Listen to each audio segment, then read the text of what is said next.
Hey Amanda, I looked over your lesson plan and here's my feedback. I continue to be impressed by your willingness to tackle some really complex, writing and ideas and really scaffold it well for the kids. Let me show you some areas, where I think you did that well. And then let me talk to you about, because we've been working together 2 semesters now, what I foresee as a potential struggle for you. And this is a beautiful struggle to have, don't get me wrong. You are a very deep thinker. I think you're a very good analyzer. Complex ideas really get you going. And as I look at you, like lesson planning for ninth graders, I wonder if you will continually just be out of their reach, if it's not something that, like, the very first lesson in every unit plan, needs to engage them, obviously. But then when you start direct instructing, I wonder if you don't need to pick texts, that are super accessible to the kids and let them kind of crawl all over them and work their way into them, with some questions from you. And then jump into, your pieces, like the piece you have here, look at a piece of poetry, look at this, piece of artwork, put those two together. We want to shoot for that zone of proximal development. How we're like one step ahead of the kids. You've learned about Vygotsky, right? You don't want to be always right in their world. It's too easy. It's too boring. You don't want to be so over their head that they're gonna, hate you and run screaming.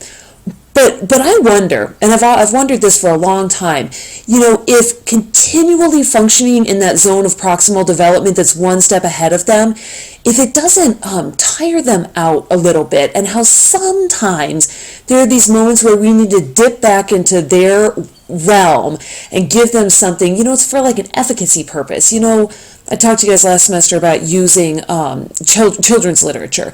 What if they had this is just an example, I'm not saying do this, but like what if they had 2 like really simple Dr. Seuss books, or 2,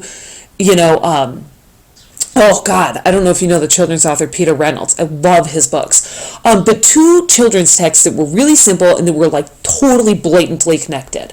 Give those to the kids, read them out, and then go, okay, talk to me about the similarities and the differences, and let them do whatever, their stupid little graphic organizer.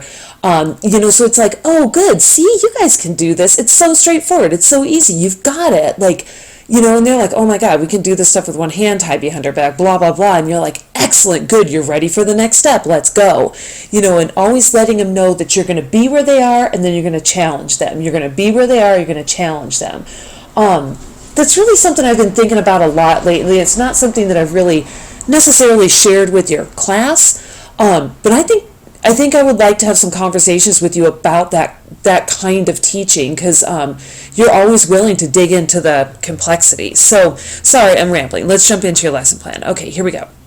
Very well aligned. I like that. I think this is a great hook. Like, what a beautiful thing. Like, sit down, relax, close your eyes. I just want you to think about this text, the meaning, the relationships. It's a simple piece of poetry. Well, it's not simple, it's complicated, right? But it's an accessible kind of poetry, right?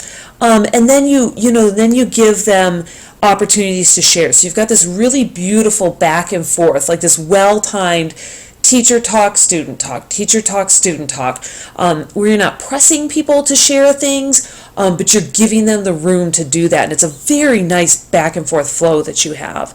Then, right, repeat the process, you've already got it, repeat the process, you've already got it, talk about the similarities, share. I mean, this is really textbook. It's very nicely done. Very smooth transition into, all right, we've got all these examples in front of us. Now let's go look back and understand what it is that we just did. A beautiful transition, right? Because you've walked the kids through it, so they've got this notion that, oh yeah, I did just do that, right? And herein is that moment that I'm wondering about. I wonder about, think about the lesson plan directly before this lesson plan. Think about 2 or 3 children's texts, read them, discuss them, looking at how to elaborate on what they mean and why they have something in common, and it's not even like a teacher directed thing. It's like it's like a 15-minute, you guys got this, just go ahead and get your work done kind of a thing.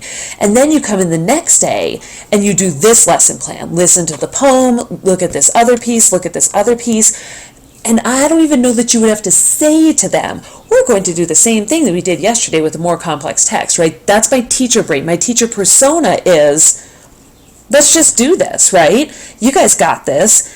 And students begin to get this on their own. They're this blooming sense of recognition that it's like, hey, I can do this stuff. Wow, that wasn't hard yesterday, and it's not as hard today. And Miss Jones is like this really cool teacher who like is always pushing me for these complex ideas, and I'm able to keep up with her, right? I mean, it's this blooming sense of efficacy and pride in themselves without me having to say all the time that you can do this, right?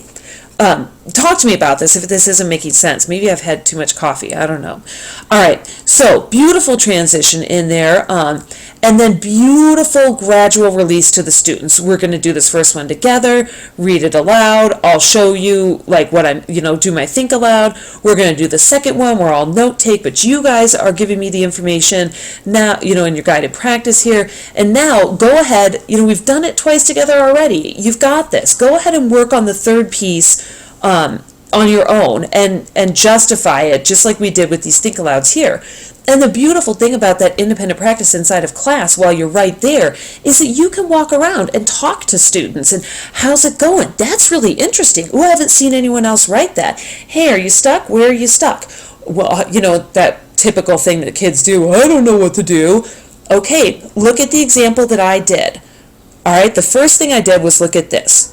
Talk me through how you did that. The second thing I did is this. Talk me through how you did that. Oh, there you are. That's where you're stuck. Okay, blah, blah, blah, blah, blah. Right, and you can scaffold them into that without letting the kids trick you into giving them all the answers because they're kids and that's what they do. I also love the fact that you have closed this lesson plan. You'd be surprised how many people I still do not see wrapping the learning up with a nice little bow at the end, even though it's necessary. So just, Amanda, I just continue to be really impressed by your guts, that you can really delve into these complex ideas. So well done. Thank you.